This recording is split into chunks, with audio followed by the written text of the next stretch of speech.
I'm going to show you how to use something called a depth map to create a 3D mesh. And you use depth maps to create things that have some kind of contour, some kind of shapes to them. They can be sort of standard looking shapes, or you can create whole landscapes with mountains and valleys. So to do this work, we're going to do things from scratch. So let's open up Photoshop and create a new document. Go File, New.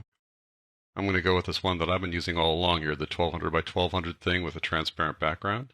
You can do whatever you want, but it's kind of helpful to have a transparent background to begin with at any rate. And now I want to create a depth map. Now a depth map is something that has some variations or gradations in grayscale. I'm going to start off by making something that's pure gray. So I'm going to fill this with gray. I'm going to go to Edit, Fill, and I'm going to choose 50% gray and click OK. Now if I take this and make a mesh from a depth map and have it be a plane, I can choose a plane, two-sided plane, a cylinder, or a sphere. We'll go with a standard plane like that. Click Create. It's going to be flat because anything that's 50% gray does not come toward us or go away from us. It stays flat. But if I make something darker, it'll go away. It'll be deep. And something lighter, it'll come toward us in a contour. If I just click on this, I'll show you it is flat, flat, flat, like a 3D postcard. Okay, let's go back a little bit to New again. Now I want to use a gradient here instead. I'm going to go back to the default colors. We're pressing D for the default colors. And it gives us a gradient here of black to white from the foreground to the background, which is what we want here. I want to create a gradient that goes from here to here using a standard gradient like that. So I'm going to go like so. And what do we have here? We have black going to white. So we're going to create this kind of sloped thing. This goes down into a deep hole, and this goes up to a high peak. So I'm going to go to 3D over here, and click on Mesh from Depth Map Plane, and click Create. And that creates this thing that goes up at an angle. I click on it, you'll see that it's built at an angle like that. Not that exciting, but you can see how that works. Let me go back a notch here. Click on New again. This time we'll click on Gradient again, but this time we'll take a different approach. I'm going to use this diamond gradient here. I'm going to start in the middle and go beyond the edge, because if I don't go beyond the edge, I get a white border. So go down here. There you go. Still kind of a white border, but I think we're okay. Now what's going to happen here? Where it's black, you're going to have a deep hole, a deep canyon. And where it's white, you're going to have a raised area. So it's going to be kind of a pyramid when we're done here. So go to 3D, click on Create the Plane here. There you go. Click on that. You have sort of this little pyramid there. You can see it's kind of rough. That's because we're working in 8-bit color here, only 256 shades of gray. If we work in a higher bit level, then we're going to get a smoother side. So let me go back to the beginning again here. Click on New. I'm going to change this image mode to 16-bit. So I go to Image, Mode, go down here to 16 bits per channel. Now I'm going to add that same gradient. So back to gradient. Click on this guy. Try to get sort of beyond the edge here like this. Turn this guy into that little pyramid again. And now you'll see that the sides are much smoother. We're working inside 16-bit here. Rotate that around a little bit. There we go. So that's how that works. You can work in 8-bit or 16-bit. Just know that if you work in 16-bit, it'll be smoother when you finish it. All right, let's go back to history again and start over again. I'll stay in 8-bit now. I want to create a contour. I want to create a landscape that has hills and valleys. And the easiest way to do that is to use the clouds filter. So I have this blank slate here. Go to Filter, and go down to Render where the clouds are, and click on Clouds. And Clouds takes the colors that are here and then makes these clouds. It's a random fractal noise thing. It'll look different every single time you use it. So you see you have black and white. We're going to have a very dramatic contoured landscape here.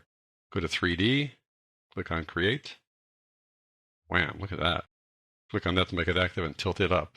In some ways, it's kind of like a two-dimensional thing in that it has no thickness. There's not like a big chunk of earth down below it. It just has this one thin thing that just goes up and down in these peaks and valleys. But look how contoured it is like that. Pretty extreme contours.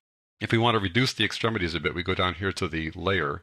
This is the only place that you can find the planar depth map here. You won't find it inside the properties. If I click on layer here, you notice that there's nothing here that says depth map. Find the depth map only down here. So you double click on that to open it up. There it is again. We've seen this guy before. But let's reduce the contrast. That's pretty easy to do. Just add an adjustment layer. We'll add levels. Could add curves too, but let's just add levels here. Pull this down so I can see it all. I want to narrow the output here to kind of reduce the contrast. So we'll bring in the blacks and make the blacks gray instead of black, and bring in the whites and make them sort of light gray instead of bright white. And that reduces the contrast quite a bit. We'll save this now by just clicking on the X to close it, and it'll say, do you want to save it? Yep, I want to save it. We'll go back, and our mountains will shift. No longer are they that dramatic looking thing. They're now more subtle, I guess would be the right way to describe it. Now, probably you wouldn't use the mountains just floating in space like this. You'd probably zoom in a bit, or scale them up. So let's scale them up a bit like that. You can always scale them sideways too, like so. Click outside here and drag them like so. Now, let's say I want to add some color here. Let me just show you how to do that. We're going to talk about working with materials in other lessons, but I do want to just show you how to do something with these guys right now, because I want to point out there's a problem with opacity here. There's an automatic thing called an opacity map made when you use this depth map. So let me show you what happens. So I'm going to go click on the layer to turn on its properties. I'm going to go over to diffuse, and I want to add a nice skin to this to change the whole nature of this by adding some color to it. So I open up this little drop down thing here and say replace the texture. Let's go get Mars, for example. Double click on that. And now what happens is that Mars tries to show up here, but because there's an opacity map applied to this too, and the opacity map is black, white, and gray, and wherever it's black disappears. Let me show you how that works. Here's the opacity map here, and the opacity map equals what we just added. That's the opacity map. So I'm going to close that down. I just want to turn off the opacity map, so I'm going to get rid of it. So I'm going to remove the texture entirely. And now we can see our little mountains there. The white stuff there on the edge is the snow from that Martian landscape. We can deal with that pretty easily. I'll go back to that diffuse there and edit the texture. This guy's a background layer, so I'm going to double click on it and make it a standard layer. Now I want to go Control or Command T, select it like that, and we're going to just expand it like this to get rid of the snow. And accept that by pressing the numeric pad Enter key. And then we'll close this down. It'll say, do you want to save it? Yep. And now that'll take care of the snow there. And I suppose we really should finish this off. I guess I'm taking this beyond using a depth map to make a mesh, but let me just go beyond that one step and add a new layer down here. Put that layer down below the current layer. Let's add some clouds to the scene. So I'm going to go over here and make the clouds red, because we're on Mars, right? This little Martian red over here. That'll be the foreground color, and the background color will make that kind of Martian orange, I suppose. Like that. There you go.